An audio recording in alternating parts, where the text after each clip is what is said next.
What's good, people? Listen, I know I say this as a meme. I know I say it as a meme, as my Xbox goes off in the background, but I don't like this game.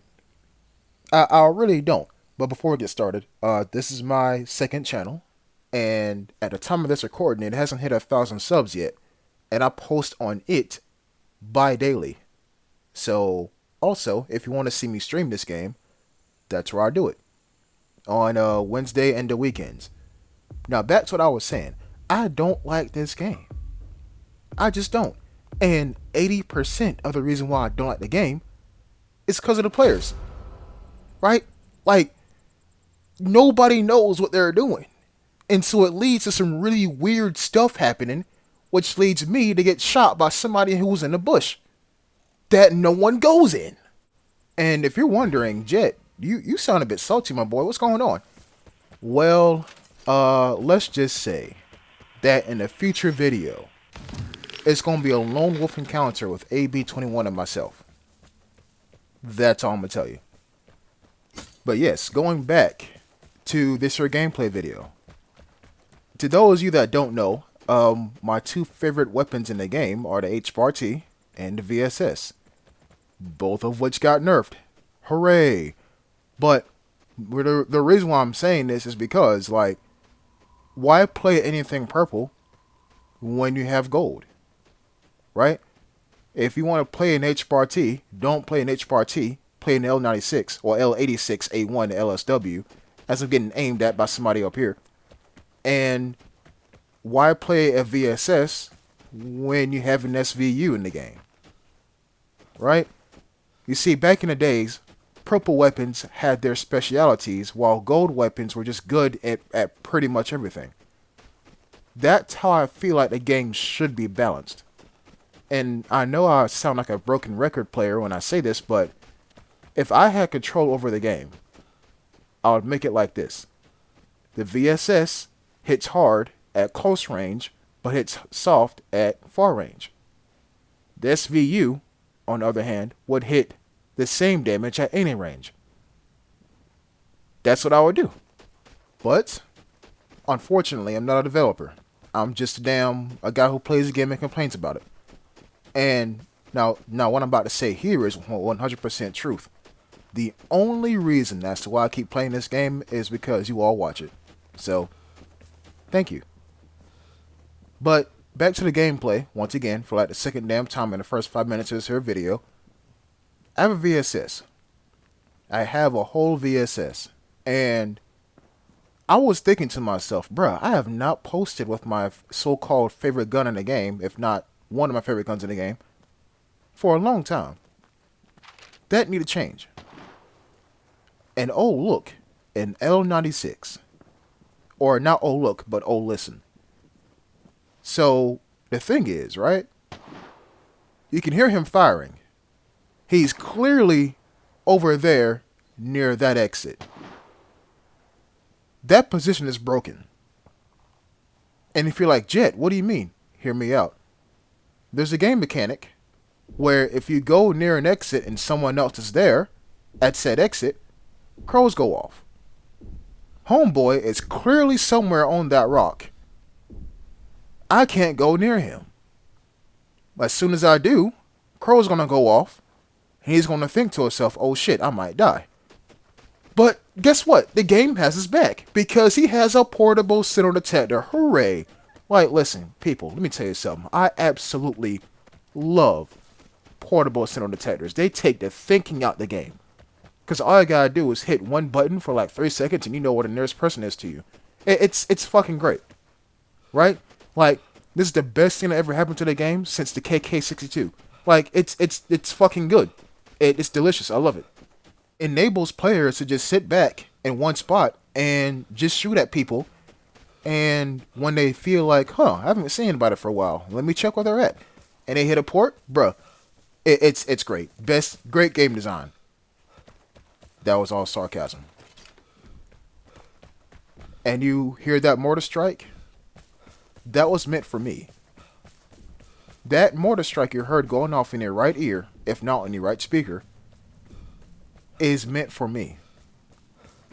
You see, folks, with the VSS, and well, most rifles, but especially the VSS, you have to play sneakily. You got to play stealth because you don't have the damage nor well, you used to have the damage, but you don't have the damage nor the ammunition capacity. I mean magazine capacity to get into a gunfight. So when you get ported, they know you're coming. There goes your biggest card, the element of surprise. And that guy just proved to me that he knew I was coming because he put a mortar strike in my last position. I'm already out of there. He's safe, but he don't know that yet. So he's gonna be up there wondering, damn, where's this guy at? I called in a mortar strike, I got no hits. Where the fuck could he be at? My boy, I'm already like a quarter down the map. If not halfway through the map at this point. So, deal with that. And in case you didn't catch my drift, I hate ports. Back in the day, you used to think in this game. Now, you have 50% more health, basically, in a form of body armor. And you also have a port, which tells you where the nearest person is. Right? And the game, and the player base has gotten so lazy to the point where it's like, they don't want to think, as I see a red chest right there, they don't want to think, if I was somebody, where would I be at? No. They don't want to think, okay, well, I spawned over there in a previous encounter on this map, so someone should be there this encounter. Alright, let me go over there and find out. Nope, they'll hit a port right at the start of the match. Yes, I'm a very old soul, people. I like things to stay how they are. I wish it was 2006, to be honest, but hey, I can't change time. Back to the gameplay though. The airdrop you seen, I put radiation on it and I moved it. And I moved it to over here. And it wouldn't be a Jet Killer ADW video if I didn't take fall damage from falling about 6 inches. You know how it go. But anyways, we are pretty much in the half bowl of death. I'll say that one more time. The half bowl of death. And this is the time to save. I realized that. I go prone and I'm like, shit. Someone's got to be nearby.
Plane is near. Get ready for the airdrop.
People, welcome to Fjellkanten, the only map in the game where it is pure daylight, and yet people still don't want to move. They're freaking turrets. They're auto turrets in a bush, if not some flowers, like I clearly see right here. These two guys, right, had eyes on each other, but they never saw each other. They were in each other's line of vision, but they never saw each other. And I'm gonna tell you how they got here. I'm gonna tell you. The guy that I just left, he spawns a bit behind the exit where he was camping at. The guy up there to my right, that I headshot with the VSS, he also spawns up there. So, let me put this into perspective for you. If people don't want to move on this map during the daytime, how do you think this map plays at night? Matter of fact, you don't even gotta think. Just stay tuned for tomorrow. Alright, cool. There goes the radiation grenade, right? Okay. The map has been pretty quiet, hasn't it? Yeah, that's a thing you should listen out for, because when you hear gunshots, it indicates that there's at least two people on the map. Because nobody shoots at nothing. And no one puts a bugle on single fire. What I'm trying to tell you is, if you hear some random shots going off and you hear like, I don't know, like 6 shots from an L96, you know that thing only has 5 rounds. That's a decoy. Someone's still in the match, but they want to make others think that there's a gunfight going on. And you know what? Let me continue on with that statement. No one fires a Remington 870 for like 3 rounds and then calls it. Right? It's usually one shot to the back and they're gone. No one single fires an M4A1. People do single fire an HBRT, but it's really quick. You know what I'm saying? So what I'm trying to tell you is that, you know, when you play shootouts, you're going to hear people shooting guns. Obviously, it's a fucking shootout. Listen to the guns that are shooting, and when you go into your encounters, think, wait a minute, that's a KK-62. No one fires a KK-62 on single fire. That's a decoy. And there you go. Now, the key is back there behind the airdrop. Right? And I'm thinking to myself, nah, I ain't gonna go for that, because, I mean, look, there's a whole exit right here. But wait a minute. You know, what if I'm alone? Right? Let me go ahead and get the most from this. Oh shit, someone grabbed the airdrop. They're gone. They're dead. They're dead. They gotta be. Right? Right? Well, it looks like they still have the airdrop. Oh, no they don't. They died. Huh. Interesting. Well, my dear viewers, my dearest viewers, pause the video right now and go in the comment section and be like, that airdrop carrier was a raincoat. Just predict what player or what kind of player dies at that airdrop. Pause the video right now and just go in the comments and be like, yeah, that airdrop carrier, he was a raincoat. That airdrop carrier, he was a sweat. Or a try hard. Right? Just do that. Okay, now that you're back, right? Guess who this guy is? Guess. Huh. NM82. Now, I know I said L96 earlier, but how much do you want to bet this guy was the same guy who we heard at the start of the match? People, welcome to Fjellkanten, where in the daytime, nobody wants to move. But at nighttime, it's so dangerous, once again, nobody wants to move. This map is not trash. It's really one of the most fun maps in the game. But it's the players that make this map unbearable sometimes.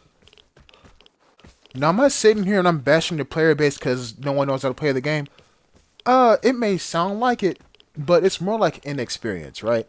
The more you die to certain stuff, like dying to a radiated airdrop, you'll think twice about going for it for the next time. Right? Everybody has to make mistakes in order to learn. That's not just in this game, but hey, that's life, right?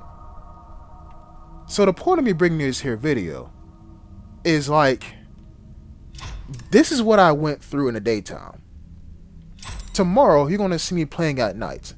And I want you to think, as you're watching that video that's going to come out tomorrow, huh, this daytime encounter was actually better than nighttime encounter. Because most players don't like the map at night, but you can't change what variant you go on to. You can't. And I want to say, top 3 worst night maps in the game. Number 1, Valley. Grand Down Valley. By a long shot. Number 2, well, Valley for a long shot because everybody sits in houses, basically. Number 2, Sawmill, because everybody leaves. And number 3, Fjellkanten. And you just might see why tomorrow. You just might. Thanks for watching. I'll see you next time. Peace.